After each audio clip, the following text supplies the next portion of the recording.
ഇന്ന് നമുക്ക് അഗാത്തിയ എന്ന ഹൊറർ സസ്പെൻസ് ത്രില്ലർ സിനിമയുടെ കഥ നോക്കിയാലോ. കഥയുടെ ചുരുക്കം എന്തെന്നാൽ, നായകന്റെ അമ്മയ്ക്ക് ബോൺ ക്യാൻസർ ആണ്.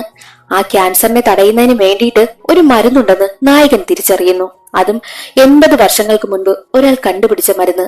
ആ മരുന്ന് കണ്ടെത്തി തന്റെ അമ്മയെ രക്ഷിക്കണമെന്നും നായകൻ വിചാരിക്കുന്നു. എന്നാൽ ആ ഒരു മരുന്ന് കണ്ടുപിടിക്കാനായിട്ട് ഇറങ്ങുന്ന നായകന്റെ ജീവിതത്തിലേക്ക് ഒരുപാട് അമാനുഷിക ശക്തികളുടെ സാന്നിധ്യവും ഉണ്ടാവുകയാണ്. അതെന്തെന്നൊക്കെ അറിയണ്ടേ? എങ്കിൽ നമുക്ക് വേഗം സിനിമയുടെ കഥയിലേക്ക് കടക്കാം. അതിനു മുൻപായിട്ട് വീഡിയോ കാണുന്ന കൂട്ടുകാർ ഒന്ന് ലൈക്ക് ചെയ്തിട്ട് കാണാൻ മറക്കരുതേ. സിനിമയുടെ തുടക്കത്തിൽ നായകനായ അഗാത്തിയാണ് കാണിക്കുന്നത്. അഗാത്തിയാണെങ്കിൽ ഒരു ആർട്ട് ഡയറക്ടറാണ്. പുതുതായിട്ട് ഒരു സിനിമാ ഷൂട്ടിംഗ് നടക്കുന്നതിന് വേണ്ടിയിട്ട് പഴയ ഒരു ഫ്രഞ്ച് ബംഗ്ലാവ് എല്ലാവരും കൂടി ചേർന്ന് വൃത്തിയാക്കുകയാണ്. ഹെലൻ എന്നൊരു രാജ്ഞിയുടെ ബംഗ്ലാവായിരുന്നു അത്. അഗാത്തിയുടെ ഫസ്റ്റ് പ്രോജക്റ്റ് ആയതിനാൽ തന്നെ ആ ഒരു ബംഗ്ലാവ് വൃത്തിയാക്കുന്നതിനും എല്ലാ കാര്യത്തിനും കൂടുതലും ഇടപെടുന്നത് അഗാത്തിയാണ്. മാത്രമല്ല ഒരുപാട് കാശ് അഗാത്തി അതിൽ ചിലവാക്കുന്നുമുണ്ട്. ആ ഒരു ബംഗ്ലാവിൽ നിന്നും പഴയൊരു പിയാനോയും അവർക്ക് കിട്ടും. ഷൂട്ടിങ്ങിന്റെ ആവശ്യത്തിന് എടുക്കാമെന്ന് കരുതി അത് വൃത്തിയാക്കുവാനായിട്ടും അവർ തീരുമാനിച്ചു. അങ്ങനെ ഇരിക്കുന്ന സമയത്തായിരുന്നു ഡയറക്ടർ വിളിച്ചിട്ട് നായകനും നായികയും ഒളിച്ചോടി അതുകൊണ്ട് ഇനി ഷൂട്ടിംഗ് നടക്കില്ല എന്ന് പറഞ്ഞതും. അത് കേട്ടതും അഗാത്തിയയ്ക്ക് സഹിക്കാനായില്ല. കാരണം അവൻ ഒരുപാട് കാശ് അതിൽ ഇൻവെസ്റ്റ് ചെയ്തിട്ടുണ്ട്. മാത്രമല്ല അഗാത്തിയുടെ ആദ്യത്തെ ഒരു പ്രോജക്റ്റ് ആയിരുന്നു അത്. അതുകൊണ്ട് വളരെ സങ്കടത്തിലിരിക്കുകയായിരുന്ന അഗാത്തിയെ അവന്റെ കാമുകിയും ബെസ്റ്റ് ഫ്രണ്ടുമായ വീണയാണെങ്കിൽ സമാധാനിപ്പിക്കുന്നു. മാത്രമല്ല അവന്റെ അച്ഛനും അവനെ സമാധാനിപ്പിക്കുന്നുമുണ്ട്. തനിക്ക് കിട്ടിയ ആദ്യത്തെ അവസരം നഷ്ടമായതിന്റെ സങ്കടം അഗാത്തിക്ക് സഹിക്കാനായില്ല. അവൻ ഉടനെ തന്നെ അമ്മയെ കാണുവാനായിട്ട് പോകും. അമ്മയാണെങ്കിലോ സുഖമില്ലാത്തതിനാൽ ചികിത്സയിലുമായിരുന്നു. അഗാത്തിയുടെ അച്ഛനാണെങ്കിൽ വീണയോടും അവന്റെ കൂട്ടുകാരോടും അഗാത്തിയുടെ ജനനത്തെ പറ്റി പറയുകയാണ്. ഒരിക്കൽ നല്ല മഴയുള്ള സമയം. അഗാത്തിയുടെ അമ്മയ്ക്കാണെങ്കിൽ നല്ല പ്രസവ വേദന വരുന്നു. എന്ത് ചെയ്യണമെന്നറിയാത്തൊരവസ്ഥ. അമ്മയും കൊണ്ട് ഹോസ്പിറ്റലിലേക്ക് പോകുവാനായി നോക്കും. പക്ഷെ നല്ല മഴയായിരുന്നു. വേദന സഹിക്കാൻ കഴിയാത്ത അമ്മയെ അടുത്തുള്ളൊരു ക്ഷേത്രത്തിലേക്കാണ് അച്ഛൻ കയറ്റിയതും. അതേസമയം തന്നെ അവർക്ക് മുന്നിലേക്ക് ആശ്രമത്തിലേക്ക് കഴിയുന്ന ഒരു സ്ത്രീ വരുന്നു. അവരമ്മയെ ഒരുപാട് ഹെൽപ്പ് ചെയ്യും. അങ്ങനെ അമ്മ ഒരു ആൺകുഞ്ഞിന് ജന്മം നൽകി. അതാണ് അഗത്യ. പക്ഷെ അഗത്യ ജനിക്കുന്ന സമയത്ത് അവന് ജീവനില്ലായിരുന്നു. അച്ഛനും അമ്മയും ഒരുപാട് കരയും. ഒടുവിൽ ഈ ആശ്രമത്തിൽ കഴിയുന്ന ആ ഒരു സ്ത്രീയില്ലേ, അവർ അഗത്യയെ അവരുടെ സ്വാമിക്ക് മുന്നിലേക്ക് കിടത്തി. എന്നിട്ട് അവരുടെ ദൈവത്തിനോട് അഗത്യക്ക് വേണ്ടിയിട്ട് പ്രാർത്ഥിച്ചു. എന്നാൽ കുറച്ചു കഴിഞ്ഞതും അഗത്യക്ക് ജീവൻ കിട്ടി. അതിനുശേഷം അവർ കരുതുന്നത് ദൈവത്തിന്റെ ഒരു കരസ്പർശമുള്ള ഒരു കുട്ടിയാണ് അഗത്യ എന്നാണ്. കാരണം ദൈവത്തിന്റെ അനുഗ്രഹത്താലാണ് അവന്റെ ജീവൻ തന്നെ തിരിച്ചു കിട്ടിയതും. ഇന്നും അഗത്യക്കൊപ്പം സ്വാമിയുടെ സാന്നിധ്യമുണ്ടെന്നും അച്ഛനും അമ്മയും വിശ്വസിക്കുന്നുണ്ട്. ഇടയ്ക്കിടയ്ക്ക് അഗത്യക്ക് ഒരു സ്വാമിയെ കാണുവാനായും പറ്റുന്നുണ്ട്. സങ്കടപ്പെട്ടിരുന്ന അഗത്യയോട് വീണ പറയുന്നുണ്ട്, നമുക്കൊരു കാര്യം ചെയ്യാം. ഒരുപാട് കാശ് ഇതിൽ നഷ്ടമായിട്ടില്ലേ, നമുക്ക് ആ പഴയൊരു ബംഗ്ലാവില്ലേ അത് നമുക്ക് ഒരു ഗോസ്റ്റ് ഹൗസ് ആക്കി മാറ്റാം. എന്നിട്ട് അതിന്റെ പണികളെല്ലാം ചെയ്തിട്ട് ഇവിടെ ടൂറിസ്റ്റ് പ്ലേസ് അല്ലേ, ഇവിടെ നമുക്ക് ടൂറിസ്റ്റുകളെയൊക്കെ അട്രാക്ട് ചെയ്യിക്കാം. അങ്ങനെ കുറെ കാശ് നമുക്ക് കിട്ടുമല്ലോ എന്നും വീണ പറയുന്നു. അത് നല്ലൊരു ഐഡിയ ആയിട്ട് അഗത്യക്കും തോന്നുകയാണ്. അങ്ങനെ അഗത്യയും അച്ഛനും കൂട്ടുകാരും എല്ലാവരും ചേർന്ന് ആ ഒരു ബംഗ്ലാവ് ഒരു ഗോസ്റ്റ് ഹൗസ് ആക്കി മാറ്റുകയാണ്. എന്നിട്ട് അവിടെ ഫേക്ക് ആയിട്ടുള്ള ഗോസ്റ്റുകളെ ഒക്കെ വെക്കുന്നു. ആ ഒരു ഗോസ്റ്റ് ഹൗസിന്റെ ഉദ്ഘാടനവും നടക്കുകയാണ്. ചീഫ് ഗസ്റ്റ് ആയിട്ട് വന്ന ആളാണെങ്കിൽ അകത്ത് കയറി എല്ലാം നോക്കും. എന്നാൽ അവിടെയാണ് ഒരു ട്വിസ്റ്റ്. ആ ഒരു ഫേക്ക് ആയിട്ടുള്ള ഗോസ്റ്റിന്റെ കൂടെ തന്നെ ഒരു ഒറിജിനൽ ആയിട്ടുള്ള ഒരു ഗോസ്റ്റും ഉണ്ടായിരുന്നു. എന്നാൽ ചീഫ് ഗസ്റ്റ് കരുതുന്നത് അവരവിടെ സെറ്റ് ചെയ്ത് വെച്ചിരുന്നതാണെന്നാണ്. അവിടെ വന്ന ഗസ്റ്റ് അതൊന്നും മൈൻഡ് ചെയ്യാതെ അവിടെ നിന്ന് പോവുകയാണ്. അവർക്ക് ആ ബംഗ്ലാവിൽ നിന്നും ഒരു പിയാനോ കിട്ടിയല്ലോ. ആ പിയാനോ അവർ വൃത്തിയാക്കി എടുത്തു. പിയാനോ ആണെങ്കിൽ വീണ പ്ലേ ചെയ്തുകൊണ്ടിരിക്കുകയായിരുന്നു. അതേസമയം തന്നെയായിരുന്നു അതിൽ നിന്നും കുറെ തടികളൊക്കെ പുറത്തേക്ക് വരുന്നതും. അത് കാണുന്ന അഗത്യയും കൂട്ടുകാരും പറയുന്നുണ്ട്, ഇതെന്തോ ലോക്കാണെന്നാ തോന്നുന്നത്. നീ തുടർച്ചയായിട്ട് ഈ പിയാനോ വായിക്ക്, അതെന്താണെന്ന് അറിയാമല്ലോ എന്ന് പറയും. വീണ തുടർച്ചയായിട്ട് പിയാനോ വായിക്കുവാനായും തുടങ്ങി. എന്നാൽ അതിന്റെ പിന്നിൽ നിന്നും എന്തോ ഒരു ഭാഗം ഓപ്പൺ ആവുകയാണ്. നോക്കുമ്പോൾ അതിനുള്ളിലായിട്ട് ഒരു അസ്ഥികൂടവും പിന്നെ ഒരു ഫിലിം റോളും ഉണ്ടായിരുന്നു. അസ്ഥികൂടം കാണുന്ന എല്ലാവരും ചിന്തിക്കുന്നത് പഴയ ബംഗ്ലാവല്ലേ, അപ്പോൾ ഉറപ്പായിട്ടും ഇങ്ങനെയൊക്കെ കാണുമല്ലോ എന്നായിരുന്നു. എന്നാൽ ആ ഒരു ഫിലിം റോൾ എടുത്ത് ഓപ്പൺ ആക്കി നോക്കുന്ന സമയത്ത് അഗത്യയ്ക്ക് എന്തൊക്കെയോ അമാനുഷികമായിട്ടുള്ള പ്രവൃത്തികളൊക്കെ സംഭവിക്കുന്നത് പോലെ തോന്നി. അവന്റെ ആത്മാവാണെങ്കിൽ മറ്റൊരു സ്ഥലത്തേക്ക് എത്തിയിരുന്നു. അവിടെ വെച്ച് ഒരു സുന്ദരിയെ പെൺകുട്ടിയെയും അവളുടെ കൂടെ ഒരു പുരുഷനെയും കാണുന്നു. അതാരെന്ന് അകത്തേക്ക് മനസ്സിലാകുന്നതേയില്ല. അതേസമയം തന്നെ ടിവിയിൽ ഒരു ന്യൂസ് കാണിക്കുകയാണ്. ഇനി വരാൻ പോകുന്ന ഒരു ദിവസം സൂര്യന് നേരെ എല്ലാ ഗ്രഹങ്ങളും ഒരുമിച്ച് വരുവാൻ പോവുകയാണ്. അന്നെന്തോ വിശേഷപ്പെട്ട ദിവസമാണെന്നും ന്യൂസിൽ പറയുന്നു. അത് കാണുന്ന വീണയാണെങ്കിൽ തന്റെ അസിസ്റ്റന്റിനോട് അതിനെക്കുറിച്ച് കൂടുതലായിട്ട് അന്വേഷിക്കുവാനായും പറഞ്ഞു. പിയാനോയ്ക്കുള്ളിൽ നിന്ന് കിട്ടിയ ആ ഒരു അസ്ഥികൂടം വൃത്തിയാക്കി അവരുടെ ആവശ്യങ്ങൾക്ക് വേണ്ടിയും ഉപയോഗിക്കും. അവിടെ എന്തോ ചെയ്തുകൊണ്ടിരിക്കവേ വീണയുടെ കൈ മുറിഞ്ഞ് ഒരു തുള്ളി രക്തം താഴേക്ക് പോകും. എന്നാൽ ആ രക്തമാണെങ്കിൽ 2 തുള്ളിയായി വിഭജിക്കുന്നു. പക്ഷെ അതൊന്നും വീണ കാണുന്നതേയില്ല. മാത്രമല്ല അവിടെയുണ്ടായിരുന്ന 2 അസ്ഥികൂടത്തിന് കൂടെയായിട്ട് 3ാമതൊരു അസ്ഥികൂടം കൂടി വരുന്നതായിട്ട് വീണയ്ക്ക് തോന്നുന്നു. അത് കണ്ടവൾ ഒരുപാട് പേടിക്കും. അതേസമയമായിരുന്നു അഗത്തി അവിടേക്ക് വന്നതും. അഗത്തിയെ കണ്ടതും അവൾ ആ കാര്യം പറയും. അപ്പോൾ അഗത്തിയെ പറയുന്നത്, അതോ നിന്നെ പേടിപ്പിക്കുവാനായിട്ട് ഇവർ ചെയ്യുന്നതാ, അതൊന്നും മൈൻഡ് ചെയ്യണ്ട എന്നും അഗത്തിയെ പറയുന്നു. അങ്ങനെ അവളും അങ്ങനെയാണ് ചിന്തിക്കുന്നതും. എന്നിട്ട് അഗത്തിയെ പറയുന്നുണ്ട്, ദേ അവിടുന്ന് കിട്ടിയ ഒരു ഫിലിം റോളില്ലേ, അതെന്താണെന്ന് നമുക്ക് നോക്കാമെന്ന് പറഞ്ഞ് അതെന്താണെന്ന് അവർ നോക്കുകയാണ്.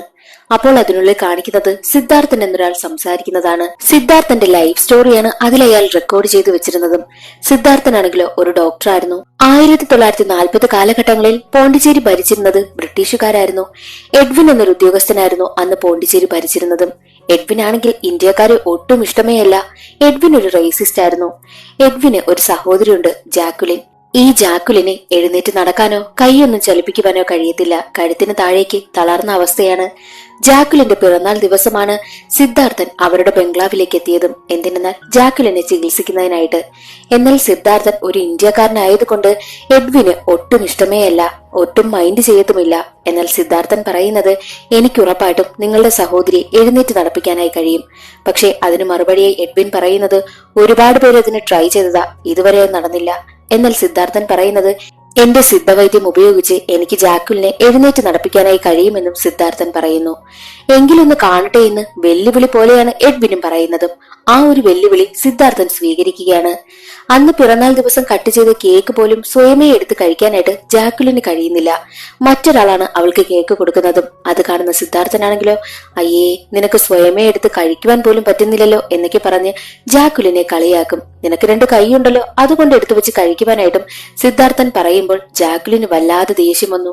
അവൾക്കത് വല്ലാത്ത അപമാനമായി തോന്നി. അതുകൊണ്ട് തന്നെ സ്വയമേ കൈ ചലിപ്പിച്ച് കേക്കെടുത്ത് കഴിക്കുവാനായും ശ്രമിക്കുന്നു. അത് കാണുന്ന സിദ്ധാർത്ഥനാണെങ്കിൽ, ഇങ്ങനെയാണെങ്കിൽ നിനക്ക് സ്വയമേ എഴുന്നേറ്റ് നടക്കുവാനായും കഴിയും, നീ അതിനൊന്ന് ശ്രമിച്ചു നോക്ക് എന്ന് പറയുന്നു. അതെല്ലാം അവിടെയുള്ളവരെല്ലാം ശ്രദ്ധിച്ചുകൊണ്ടിരിക്കുകയാണ്. പിന്നീടുള്ള ദിവസങ്ങളിലെല്ലാം ജാക്കുലിനെ എഴുന്നേറ്റ് നടപ്പിക്കുവാനുള്ള പരിപാടികളാണ് സിദ്ധാർത്ഥൻ നോക്കുന്നത്. സിദ്ധാർത്ഥൻ തന്റെ സിദ്ധവൈദ്യം മുഴുവൻ ജാക്കുലിന് മേൽ പ്രയോഗിച്ചു. അങ്ങനെ പതിയെ പതിയെ ജാക്കുലിൻ എഴുന്നേറ്റ് നടക്കുവാനായും തുടങ്ങി. എഡ്വിനോട് പറഞ്ഞതുപോലെ തന്നെ പൂർണ്ണമായും അവളെ 2 കാലിലും സിദ്ധാർത്ഥൻ നടത്തുകയാണ്. എന്നാൽ ഇതിനിടയിൽ വെച്ച് സിദ്ധാർത്ഥനും ജാക്കുലിനും ഇടയിൽ പ്രണയമുണ്ടാകുന്നു. അങ്ങനെ അതെല്ലാം കണ്ടുകൊണ്ട് നിൽക്കുന്ന എഡ്വിനെ കാണിച്ചുകൊണ്ടാണ് ആ ഒരു ഫിലിം റോൾ അവസാനിക്കുന്നതും. ഇതെല്ലാം കണ്ടുകൊണ്ട് നിൽക്കുകയായിരുന്നല്ലോ അഗാത്തിയും വീണയും. അതേസമയം അഗാത്തിയാണെങ്കിൽ വീണ്ടും ആ ഒരു ബംഗ്ലാവിനുള്ളിലായിട്ട് ആ ഒരു സ്വാമിയെ കാണുന്നു. അപ്പോൾ അഗാത്തി ചിന്തിക്കും, ഈ സ്വാമിക്കും എനിക്കും തമ്മിൽ എന്തായിരിക്കും ബന്ധം, അതോ ഈ സ്റ്റോറിയുമായിട്ട് എനിക്ക് എന്തെങ്കിലും ബന്ധമുണ്ടോ എന്നൊക്കെയുള്ള സംശയം അവനുണ്ടാകുന്നു. പക്ഷെ അതിന് മറുപടിയായി വീണ പറയുന്നത്, അതെല്ലാം നിന്റെ തോന്നലാണെന്നാണ്. അടുത്ത ദിവസം മുതൽ അവരുടെ ഗോസ്റ്റ് ഹൗസിലേക്ക് ഒരുപാട് പേർ കാണുവാനായും എത്തുന്നുണ്ട്. ആ കൂട്ടത്തിൽ ഒരു ലവേഴ്സും ഉണ്ടായിരുന്നു. അതിലെ പയ്യനാണെങ്കിലോ ഒരു രാഷ്ട്രീയക്കാരന്റെ സഹോദരനായിരുന്നു. 2 പേരും അതിനുള്ളിലേക്ക് കയറി കുറച്ചു സമയം സ്പെൻഡ് ചെയ്യാമെന്നാണ് കരുതിയത്.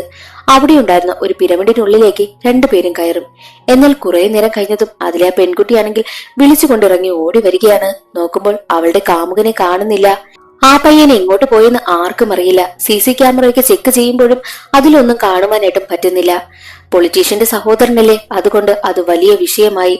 ഈ ഒരു ഗോസ്റ്റ് ഹൗസിൽ എന്തൊക്കെയോ പ്രശ്നങ്ങളുണ്ട് എന്ന് പറഞ്ഞ് സർക്കാർ അത് അടച്ചു മൂടുവാനായും ഉത്തരവിട്ടു. ആ ഒരു പയ്യൻ എവിടെ പോയെന്ന് അഗാത്തി അവിടെ മുഴുവൻ അന്വേഷിക്കും. അവനിരുന്ന ആ സൈഡില് ഒരു വലിയൊരു അറയുള്ളതായിട്ടും അഗാത്തിയെ കാണുന്നു. ആ അറ തുറന്ന് താഴേക്ക് ഇറങ്ങുന്ന സമയത്ത് അതിനു മുകളിൽ നിന്നും താഴേക്ക് ആ പയ്യൻ വന്ന് വീഴുകയാണ്. മാത്രമല്ല അവിടെ ഒരു സ്ത്രീയുടെ രൂപവും കാണുന്നു. ആ സ്ത്രീ മറ്റാരുമല്ല, വീണയായിരുന്നു. വീണയുടെ ദേഹത്ത് ജാക്കുലിന്റെ പ്രേതം കൂടിയിരിക്കുകയാണ്. ഉടനെ തന്നെ ആ പ്രേതം അഗാത്തിക്ക് അടുത്തേക്ക് വന്നിട്ട്, ഇവിടം സേഫ് അല്ല, നീ എത്രയും വേഗം ഇവിടെ നിന്ന് രക്ഷപ്പെടണമെന്നും അഗാത്തിയോട് പറയുന്നു. ബോധം കെട്ട് വീണ വീണയുടെ ദേഹത്ത് നിന്നും ഒരു ഡയറിയും താഴെ വീഴുകയാണ്. ആ ഡയറി അവൻ തുറന്നു നോക്കുന്നു. പിന്നീട് സിദ്ധാർത്ഥിന്റെ കഥ ആ ഒരു ഡയറിയിലൂടെയാണ് അഗാത്തി അറിയുന്നതും. സിദ്ധാർത്ഥ് യഥാർത്ഥത്തിൽ അവിടെ വന്നതിന് പിന്നിൽ മറ്റൊരു കാരണമുണ്ട്.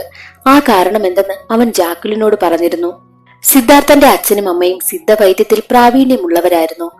1918 കാലഘട്ടത്തില് സ്പാനിഷ് ഫ്ലൂ പടർന്നു പിടിച്ച സമയം. ആ സമയത്ത് സിദ്ധാർത്ഥന്റെ അച്ഛനാണെങ്കിൽ സിദ്ധവൈദ്യത്തിലൂടെ അസുഖമെല്ലാം ഭേദമാക്കാമെന്ന് കരുതി അതിനു വേണ്ടിയിട്ട് ഒരുപാട് പരിശ്രമിച്ചു. എന്നാൽ സിദ്ധാർത്ഥന്റെ അച്ഛൻ കണ്ടുപിടിക്കുന്ന മരുന്നുകളൊന്നും ആർക്കും അത്ര വിശ്വാസമില്ല. കാരണം സിദ്ധവൈദ്യമല്ലേ, അതുകൊണ്ട് അതിന് യാതൊരുവിധ ഫലവും ഉണ്ടാകില്ല എന്ന് പറഞ്ഞ് എല്ലാവരും കളിയാക്കി ചിരിക്കുവാനായും തുടങ്ങി. എന്നാൽ സിദ്ധവൈദ്യം ഉപയോഗിച്ച് ഒരുപാട് അസുഖങ്ങൾ ഭേദമാക്കാനായിട്ട് തനിക്ക് കഴിയുമെന്ന് അച്ഛൻ വിശ്വസിച്ചു. അച്ഛന്റെ ആ ഒരു വിശ്വാസം സത്യമാണെന്ന് തെളിയിക്കുവാൻ വേണ്ടിയിട്ടാണ് സിദ്ധാർത്ഥൻ ഇറങ്ങി പുറപ്പെട്ടതും. ബോൺ ക്യാൻസറിന് മരുന്ന് കണ്ടുപിടിക്കാനാകുമെന്ന് സിദ്ധാർത്ഥൻ പറഞ്ഞു. പക്ഷേ സിദ്ധാർത്ഥന്റെ ആ ഒരു വാദം വിശ്വസിക്കുവാനായിട്ട് ആരും കൂട്ടാക്കിയില്ല. പ്രത്യേകിച്ച് സിദ്ധാർത്ഥൻ ഒരു ഇന്ത്യൻ ആയതുകൊണ്ട് സിദ്ധാർത്ഥന്റെ ആ ഒരു വാക്കുകളെല്ലാം തള്ളിക്കളയുകയാണ് എല്ലാവരും ചെയ്തത്. സിദ്ധാർത്ഥനാണെങ്കിൽ ബോൺ ക്യാൻസറിന് മരുന്ന് കണ്ടുപിടിക്കാൻ തനിക്കാകുമെന്ന് പ്രൈം മിനിസ്റ്ററിനോട് പറഞ്ഞിട്ടാണ് ഇറങ്ങി പുറപ്പെടുന്നത്. സിദ്ധാർത്ഥനെ പ്രൈം മിനിസ്റ്റർ ഒരുപാട് സപ്പോർട്ട് ചെയ്യും. പോണ്ടിച്ചേരിയിലുള്ള മലനിരകളിലാണ് ബോൺ ക്യാൻസറിന് വേണ്ടിയിട്ടുള്ള മരുന്നിന്റെ ഔഷധ ചെടികളെല്ലാം ഉള്ളത് സിദ്ധാർത്ഥൻ അറിയാമായിരുന്നു. അതിനു വേണ്ടിയിട്ടാണ് താൻ പോണ്ടിച്ചേരിയിലേക്ക് വന്നതെന്നും സിദ്ധാർത്ഥൻ ജാക്കുലിനോട് പറഞ്ഞു. അതെല്ലാമാണ് ഡയറിയിൽ എഴുതി വച്ചിരിക്കുന്നതും. ആ ഡയറി വായിച്ച അഗാത്തിയെ പറയുന്നുണ്ട്, ഈ ഒരു സിദ്ധാർത്ഥനും ഞാനും തമ്മിൽ എന്തോ ബന്ധമുണ്ട്. അയാൾ കണ്ടുപിടിക്കാനായി എത്തിയിരിക്കുന്നത് ബോൺ ക്യാൻസറിനുള്ള മരുന്നാണ്. അഥവാ അയാൾ അത് കണ്ടുപിടിച്ചിട്ടുണ്ടെന്നുണ്ടെങ്കിൽ എന്റെ അമ്മയ്ക്ക് അതൊരുപാട് ഉപകാരമാകും. സത്യത്തിൽ അഗാത്തിയുടെ അമ്മയ്ക്ക് ബോൺ ക്യാൻസർ ആണ്. ഉറപ്പായിട്ടും അയാൾ കണ്ടുപിടിച്ചിട്ടുള്ള ആ ഒരു മരുന്ന് ഞാൻ ഈ ലോകത്ത് എവിടെയായാലും അത് കണ്ടുപിടിച്ചു കൊണ്ടുവന്ന് ഞാൻ എന്റെ അമ്മയ്ക്ക് കൊടുക്കുമെന്നും അഗാത്തി ശപഥം ചെയ്യുന്നു. അപ്പോൾ അഗാത്തിക്ക് അച്ഛന്റെ കോൾ വരും. അമ്മയ്ക്ക് സീരിയസ് ആയിട്ടുണ്ട്, അമ്മയെ ഹോസ്പിറ്റലിൽ അഡ്മിറ്റ് ചെയ്തു എന്നാണ് അച്ഛൻ പറയുന്നതും. അങ്ങനെ അഗാത്യ അമ്മയെ കാണുവാനായും എത്തി. അമ്മയുടെ ഓർമ്മശക്തി മുഴുവനായിട്ടും നഷ്ടപ്പെട്ടിരുന്നു. അഗാത്യ ആരെന്ന് പോലും അമ്മയ്ക്ക് അറിയത്തേയില്ല. അഗാത്യാണെങ്കിൽ ഡോക്ടറിനോട് സംസാരിക്കുവാനായി ചെല്ലുന്ന സമയത്ത് നിങ്ങൾക്ക് സിദ്ധവൈദ്യം നോക്കിക്കൂടെ എന്ന് ഡോക്ടർ പറയുന്നത് പോലെ അഗാത്യക്ക് തോന്നുന്നു. അഗാത്യ ഉടനെ തന്നെ ഡോക്ടറിനോട് സിദ്ധവൈദ്യത്തെ പറ്റി ഡോക്ടർ പറഞ്ഞിരുന്നോ എന്ന് ചോദിക്കുമ്പോൾ ഞാനൊന്നും പറഞ്ഞിട്ടില്ലല്ലോ എന്നാണ് ഡോക്ടർ പറയുന്നതും. അതേസമയം തന്നെ ഈ അഗാത്യയാണെങ്കിൽ ഇടയ്ക്കിടയ്ക്ക് ഒരു സ്വാമിയെ കാണത്തില്ലേ, ആ സ്വാമി യഥാർത്ഥത്തിൽ ഒരു സിദ്ധവൈദ്യനാണ്. ആ സിദ്ധവൈദ്യന്റെ ഫോട്ടോയും അവിടെ കാണുന്നു. ഇടയ്ക്കിടയ്ക്ക് സിദ്ധവൈദ്യന്മാരെ അഗാത്യ കാണുന്നത് കൊണ്ട് അഗാത്യ ഉടനെ തന്നെ ഒരു സിദ്ധവൈദ്യനടുത്തേക്ക് പോകും. എന്നിട്ട് അയാളോട് ചോദിക്കുന്നുണ്ട്, 80 വർഷങ്ങൾക്ക് മുൻപ് ഒരു സിദ്ധവൈദ്യൻ ബോൺ ക്യാൻസറിന് വേണ്ടിയിട്ട് കണ്ടുപിടിച്ച മരുന്ന് ഇപ്പോൾ ഉപയോഗിക്കാനായി പറ്റുമോ എന്ന് ചോദിക്കുമ്പോൾ ഉപയോഗിക്കാനായി പറ്റും. ഇംഗ്ലീഷ് മരുന്ന് പോലെ സിദ്ധമരുന്നിന് എക്സ്പയറി ഡേറ്റ് ഒന്നും ഇല്ല എന്നും ആ ഒരു വൈദ്യൻ പറയുന്നു. അത് കേട്ടതും അഗാത്യയാണെങ്കിൽ സിദ്ധാർത്ഥൻ കണ്ടുപിടിച്ച ആ ഒരു മരുന്ന് എവിടെയുണ്ടെന്ന് അന്വേഷിച്ചിറങ്ങുകയാണ്. ബംഗ്ലാവിൽ നിൽക്കുകയായിരുന്ന അഗാത്യയും വീണയും ഒരു ആത്മാവ് വന്നിട്ട് ശല്യം ചെയ്യുകയാണ്. അത് മറ്റാരുമല്ല, എഡ്വിന്റെ പ്രേതമായിരുന്നു. എഡ്വിന്റെ പ്രേതമാണെങ്കിൽ ഭൂമിക്കടിയിൽ നിന്നും വന്ന് രണ്ടുപേരെയും എടുത്ത് പുറത്തേക്ക് എറിയുകയാണ് ചെയ്യുന്നതും. അവർക്ക് എന്താണ് അവിടെ നടക്കുന്നതെന്ന് മനസ്സിലാകുന്നതേയില്ല. അഗാത്യയും വീണയും ആ പഴയ ബംഗ്ലാവിന്റെ ഓണറായിട്ടുള്ള ഹെലനെ കാണുവാനായും എത്തി. എന്നിട്ട് ഹെലനോട് ചോദിക്കുന്നുണ്ട്, സിദ്ധാർത്ഥ് ഇവിടെ നിന്ന് അവസാനമായി പോകുന്ന സമയത്ത് എന്തെങ്കിലും കാര്യങ്ങൾ ഉപേക്ഷിച്ചിട്ട് പോയിട്ടുണ്ടോ? അപ്പോൾ ഹെലൻ പറയുന്നത്, അങ്ങനെ ഒരു കാര്യങ്ങൾ ഞങ്ങൾക്ക് ഇവിടെ നിന്ന് കിട്ടിയില്ല എന്ന് പറയും. അതേസമയം തന്നെയായിരുന്നു ഹെലന്റെ കൊച്ചുമകനാണെങ്കിൽ ഒരു ചെറിയ പെട്ടിയുമായിട്ട് അവിടേക്ക് വരുന്നതും. അന്ന് സിദ്ധാർത്ഥ് പോകുന്ന സമയത്ത് ഈ സാധനം എനിക്ക് കിട്ടിയതാണെന്ന് പറഞ്ഞിട്ട് ആ പെട്ടി അഗാത്യയെ ഏൽപ്പിക്കുന്നു. അത് തുറന്നു നോക്കുന്ന സമയത്ത് അതിൽ അഗാത്യക്ക് ഉപയോഗം വരുന്ന ഒരു കാര്യം പോലും ഇല്ലായിരുന്നു. അത് കാരണം അഗാത്യക്ക് വല്ലാതെ ദേഷ്യം വരും. ദേഷ്യം വന്ന അഗാത്യ ബംഗ്ലാവിലേക്ക് എത്തിയിട്ട് എഡ്വിന്റെ ആത്മാവിനോട് പുറത്തേക്ക് വരുവാനായും പറഞ്ഞു. അതേസമയമായിരുന്നു അവിടെ ഉണ്ടായിരുന്ന ഒരു അസ്ഥികൂടം ഒരു ക്യാമറയ്ക്ക് മുകളിലേക്ക് വീഴുന്നതും. ആ ക്യാമറയിലൂടെ അഗാത്യ നോക്കുമ്പോൾ കാണുന്നത് പഴയ ബംഗ്ലാവ് എങ്ങനെയായിരുന്നോ അതുപോലെ തന്നെയാണ്. ആ ക്യാമറയിലൂടെ നോക്കുന്ന സമയത്ത് ഒരു സ്ത്രീ സ്റ്റെപ്പ് കയറി പോകുന്നതാണ് കാണുന്നത്. അത് മറ്റാരുമല്ല, എഡ്വിന്റെ ഭാര്യയായിരുന്നു. എന്നാൽ ക്യാമറയ്ക്ക് പുറത്തുകൂടി നോക്കുന്ന സമയത്ത് ഹെലനാണ് ആ ഒരു കോണിപ്പടി കയറി പോകുന്നതും. അതിൽ നിന്നും മനസ്സിലാക്കാം എഡ്വിന്റെ ഭാര്യയാണ് ഈ ഹെലൻ എന്ന്. വീണ്ടും ക്യാമറയിലൂടെ നോക്കുന്ന സമയത്ത് സിദ്ധാർത്ഥനെ കുറച്ചുപേർ ചേർന്ന് എടുത്തോണ്ട് പോകുന്നതാണ് കാണുന്നത്. വീണ്ടും ക്യാമറയ്ക്ക് പുറത്തുകൂടി നോക്കുന്ന സമയത്ത് ഹെലൻ ആണെങ്കിൽ എഡ്വിന്റെ ഫോട്ടോയ്ക്ക് മുന്നിലേക്ക് ചെന്ന് നിന്നിട്ട് എന്നെ ഉപദ്രവിക്കരുത് എന്ന് പറഞ്ഞ് കരയുന്നതാണ്. പുറത്തേക്ക് വന്ന എഡ്വിന്റെ പ്രേതം ഹെലനെ ഒരുപാട് ഉപദ്രവിക്കും. അപ്പോഴേക്കും ജാക്കുലിന്റെ പ്രേതവും അവിടെ എത്തിയിട്ട് എഡ്വിനെ തടയുവാനായി നോക്കി. എന്നാൽ എഡ്വിൻ ആണെങ്കിൽ ജാക്കുലിനെയും അടിക്കുകയാണ്. അതേസമയം തന്നെ എഡ്വിന്റെ അസിസ്റ്റന്റിന്റെ പ്രേതവും അവിടെ ഉണ്ടായിരുന്നു. ഈ ഒരു ഫൈറ്റിക്ക് നടക്കുന്ന സമയം തന്നെ എന്തോ ഒരു കാര്യം തെറിച്ച് അഗാത്യയുടെ കയ്യിലേക്ക് വന്ന് വീഴും. അഗാത്യ അതുകൊണ്ട് പുറത്തേക്ക് ചാടുകയാണ്. ഇതെല്ലാം അഗാത്യയുടെ ഉൾമനസ്സിൽ തോന്നുന്ന കുറെ കാര്യങ്ങളാണ്. എന്നാൽ അവൻ അവിടെ നിന്നും ഒരു വോയിസ് റെക്കോർഡർ കിട്ടിയിരുന്നു. അതെന്താണെന്ന് വീണയ്ക്കടുത്ത് കൊണ്ടുവന്ന് കേട്ടു നോക്കും. ആ ഒരു വോയിസ് റെക്കോർഡറിൽ എന്താണെന്നുള്ളത് ഒരു ഫ്ലാഷ് ബാക്ക് വഴിയാണ് കാണിക്കുന്നത്. നേരത്തെ പറഞ്ഞില്ലായിരുന്നോ സൂര്യന് നേരെ എല്ലാ ഗ്രഹങ്ങളും ഒരുമിച്ച് വരുന്ന ആ ഒരു ദിവസം? അതുപോലെ വർഷങ്ങൾക്ക് മുൻപും ഉണ്ടായിട്ടുണ്ട്.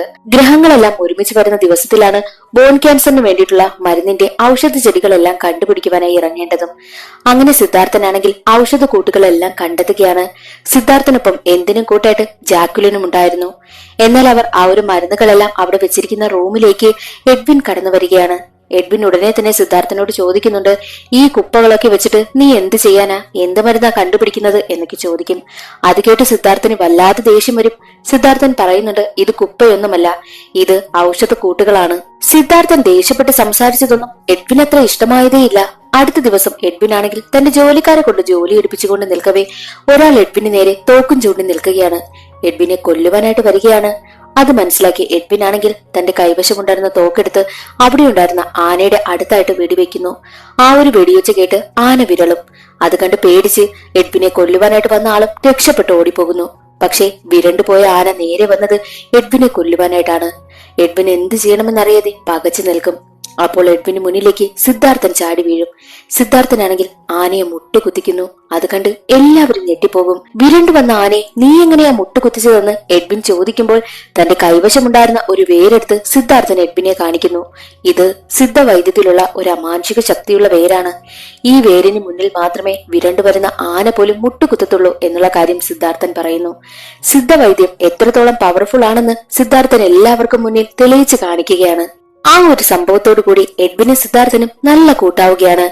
എഡ്വിൻ തന്റെ കല്ലറ സിദ്ധാർത്ഥന് കാണിച്ചു കൊടുക്കും. ഇതൊരുപാട് പ്രത്യേകതയുള്ള കല്ലറയാണ്. ഞാൻ എന്തിനാണ് ഇങ്ങനെ ഒരു കല്ലറ പണിതതെന്നാൽ മരണശേഷവും എന്റെ ആത്മാവിനെ ജീവിക്കാൻ വേണ്ടിയിട്ടാണ് ഞാൻ ഇങ്ങനെ ഒരു കല്ലറ പണിതതെന്നും സിദ്ധാർത്ഥനോട് എഡ്വിൻ പറയുകയാണ്. ഒരു ദിവസം സിദ്ധാർത്ഥൻ ജാക്കുലിനോട് പറയുന്നുണ്ട്, ഞാൻ മരുന്ന് കണ്ടുപിടിച്ചാൽ ഉറപ്പായും ആ മരുന്നും കൊണ്ട് നേരെ പോകുന്നത് പ്രൈം മിനിസ്റ്ററിന്റെ അടുത്തേക്കാണ്. അത് കഴിഞ്ഞ് ഞാൻ നിന്റെ അടുത്തേക്ക് തിരിച്ചു വരും. എനിക്ക് കുറച്ച് കാര്യങ്ങൾ നിന്നോട് പറയാനുണ്ടെന്നും ജാക്കുലിനോട് പറയുന്നു. അപ്പോൾ അത് കേട്ട് ജാക്കുലിൻ പറയുന്നത്, നീ എന്താണ് എന്നോട് പറയാൻ പോകുന്നെന്ന കാര്യം എനിക്ക് നന്നായിട്ട് അറിയാമെന്ന്. കാരണം സിദ്ധാർത്ഥന് തന്നെ ഇഷ്ടമാണെന്നുള്ള കാര്യം ജാക്കുലിന് മുൻപേ അറിയാമായിരുന്നു. അതേ സമയത്തായിരുന്നു കുറെ പോരാളികൾ അവിടേക്ക് ഇടിച്ചു കയറി വരുന്നതും. ബ്രിട്ടീഷുകാരുടെ ഭരണം കാരണം ഇന്ത്യക്കാർ ഒരുപാട് പൊറുതിമുട്ടിയല്ലോ. അതുകൊണ്ട് ഇന്ത്യക്കാർക്കിടയിൽ നിന്നുള്ള പോരാളികളാണ് അവിടേക്ക് കടന്നു വന്നതും. ബ്രിട്ടീഷുകാരെ എല്ലാവരെയും കൊന്നുകളയുക എന്ന ഉദ്ദേശത്തോടെയാണ് വന്നതും. അവിടെ ഒരുപാട് ഫൈറ്റ് നടക്കുന്നു. ഇന്ത്യയിൽ നിന്നും വന്ന ഒരു പോരാളിക്ക് നല്ലതുപോലെ മുറിവുണ്ടാവുകയാണ്. അയാളെ രക്ഷിച്ചു കൊണ്ടുപോയ സിദ്ധാർത്ഥനാണെങ്കിൽ ആ മുറിവൊക്കെ ഭേദമാക്കി അയാളെ നാട്ടിലേക്കും കൊണ്ടുപോകും. എപ്പോഴും മുഖം മറച്ചു നടക്കുന്ന ഒരു പോരാളിയായിരുന്നു അയാൾ. ആ നാട്ടിലെ അസുഖം ബാധിച്ചു കിടന്ന ഒരുപാട് പേരെ രക്ഷിച്ചതെല്ലാം സിദ്ധാർത്ഥനായിരുന്നു. അങ്ങനെ മരുന്നൊക്കെ കണ്ടുപിടിച്ച സിദ്ധാർത്ഥനാണെങ്കിൽ പ്രൈം മിനിസ്റ്ററിനെ കാണുവാനായിട്ട് പോകുന്ന ദിവസം എത്തി.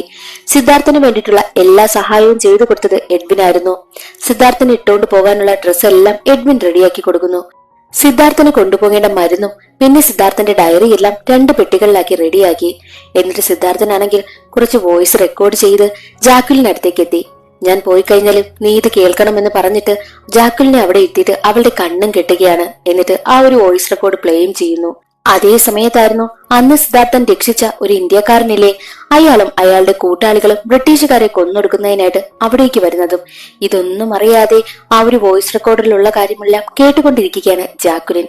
അതേസമയം തന്നെ സിദ്ധാർത്ഥന് പോകുവാനായിട്ടുള്ള ടിക്കറ്റും എല്ലാ കാര്യങ്ങളും റെഡിയാക്കിക്കൊണ്ട് എഡ്വിനും അവിടേക്ക് വരും. അതേ സമയത്തായിരുന്നു സിദ്ധാർത്ഥന് വെടികൊള്ളുന്നതും.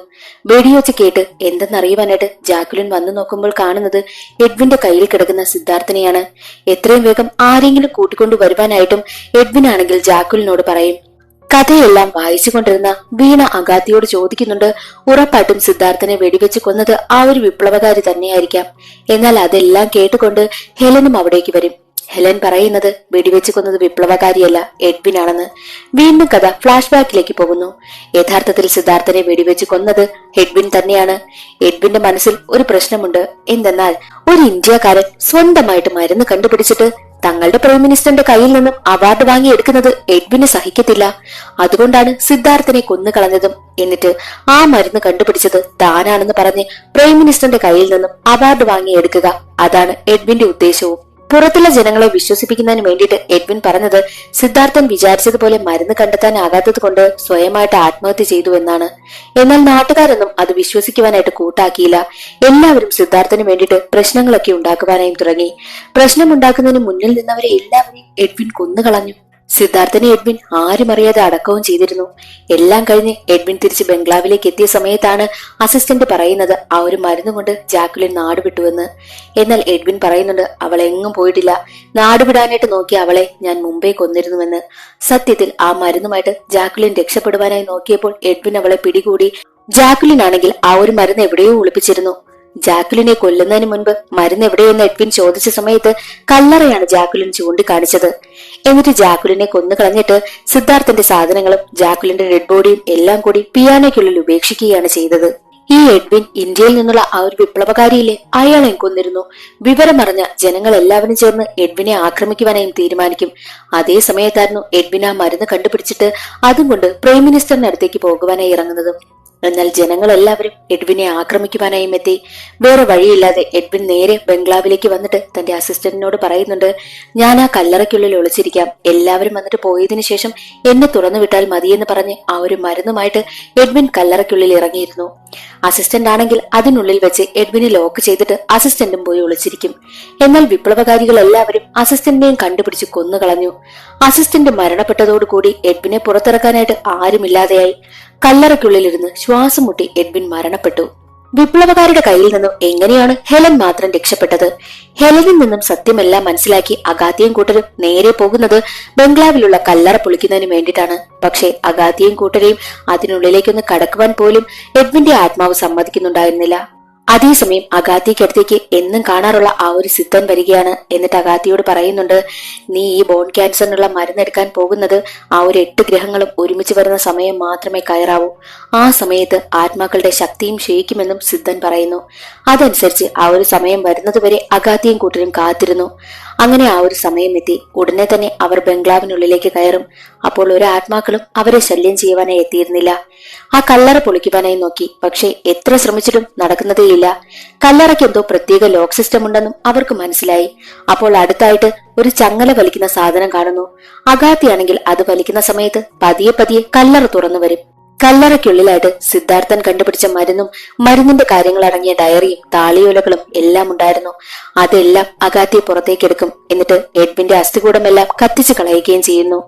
എന്നാൽ ആ ഒരു ഗ്രഹങ്ങളെല്ലാം ഒരുമിച്ച് ചേരുന്ന സമയം കഴിഞ്ഞതും എഡ്വിന്റെ പ്രേതം വീണ്ടും പുറത്തേക്ക് വന്ന് അവരെ അവിടെ നിന്നും പുറത്തു കടക്കാൻ അനുവദിക്കാതെ തടയുകയാണ്. എന്നിട്ട് അവരുടെ കൈവശമുണ്ടായിരുന്ന മരുന്നും ആ ഒരു ഡയറിയും താളിയോലകളും എല്ലാം മുകളിലേക്ക് ഉയർത്തി. അതേസമയം അവരെ രക്ഷിക്കുവാനായിട്ട് സിദ്ധാർത്ഥന്റെ ആത്മാവും അവിടേക്ക് വരികയാണ്. സിദ്ധാർത്ഥന്റെ ആത്മാവ് എഡ്വിന്റെ ആത്മാവിനെ തടയുവാനൊക്കെ നോക്കും. എന്നിട്ട് സിദ്ധാർത്ഥന്റെ ആത്മാവാണെങ്കിൽ താനും അഗാത്തിയും തമ്മിൽ എന്താണ് കണക്ഷൻ എന്നുള്ളത് തുറന്നു പറയുകയാണ്. മുൻപൊരു വിപ്ലവകാരിയില്ലേ സിദ്ധാർത്ഥൻ രക്ഷിച്ച ഇന്ത്യയിൽ നിന്നുള്ള വിപ്ലവകാരി, ആ വിപ്ലവകാരിയുടെ പുനർജന്മം തന്നെയാണ് അഗാത്തിയ.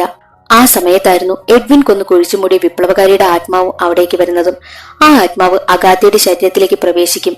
അങ്ങനെ ആ ഒരു വിപ്ലവകാരിയുടെ ആത്മാവും പിന്നെ സിദ്ധാർത്ഥന്റെ ആത്മാവും ചേർന്ന് എഡ്വിനെ തടയുകയാണ്. വലിയൊരു ഫൈറ്റ് തന്നെ നടക്കും. അവർ എഡ്വിനെ ഒതുക്കുന്നു. സിദ്ധാർത്ഥൻ കണ്ടുപിടിച്ച ആ ഒരു മരുന്നും ഡയറിയും എല്ലാം അഗാത്തിയുടെ കൈവശം വരുന്നു. ആ ഒരു ഡയറി തുറന്നു നോക്കുന്ന സമയത്ത് വരും തലമുറയിലെ ഒരുപാട് രോഗങ്ങൾ തടയാൻ വേണ്ടിയിട്ടുള്ള മരുന്നുകളുടെ കൂട്ടുകളായിരുന്നു അതിൽ. അത് വായിക്കുന്നതും അഗാത്തിക്ക് ഒരുപാട് സന്തോഷമായി. എന്നാൽ അതേസമയം തന്നെ ജാക്കുലിന്റെ ആത്മാവും അവിടേക്ക് വരും. അങ്ങനെ സിദ്ധാർത്ഥന്റെ ആത്മാവും ജാക്കുലിന്റെ ആത്മാവും ഒന്നായി രണ്ടുപേരും ഭൂമി വിട്ടു പോവുകയാണ്. മരുന്ന് കയ്യിൽ കിട്ടിയ അഗാത്തിയാണെങ്കിൽ ആ മരുന്ന് കൊണ്ടുവന്ന് തന്റെ അമ്മയെ എങ്ങനെയെങ്കിലും രക്ഷിക്കാമെന്ന് തീരുമാനിച്ചു പോകുന്നു. ആ ഒരു മരുന്നിന്റെ സഹായത്തോടു കൂടി അമ്മ പതിയെ പതിയെ ജീവിതത്തിലേക്ക് തിരിച്ചും വരുന്നു. സിദ്ധവൈദ്യനായ സിദ്ധാർത്ഥന്റെ മരുന്ന് കൊണ്ട് ഒരുപാട് രോഗങ്ങൾ ഇനി വരും തലമുറയിൽ ഭേദമാക്കാൻ കഴിയുമെന്ന് കാണിച്ചും കൊണ്ട് സിനിമയുടെ കഥ അവിടെ അവസാനിക്കുന്നു. ഇന്നത്തെ ഈ ഒരു വീഡിയോ എല്ലാവർക്കും ഇഷ്ടമായെന്ന് കരുതുന്നു. ഇഷ്ടമായാൽ ഒന്ന് ലൈക്ക് ചെയ്ത് സപ്പോർട്ട് ചെയ്യാനും ചാനൽ ഇഷ്ടമായും സബ്സ്ക്രൈബ് ചെയ്യാനും മറക്കരുതേ. അടുത്തൊരു സിനിമയുടെ കഥയിൽ കാണാം. അതുവരെ എല്ലാ കൂട്ടുകാർക്കും ബൈ.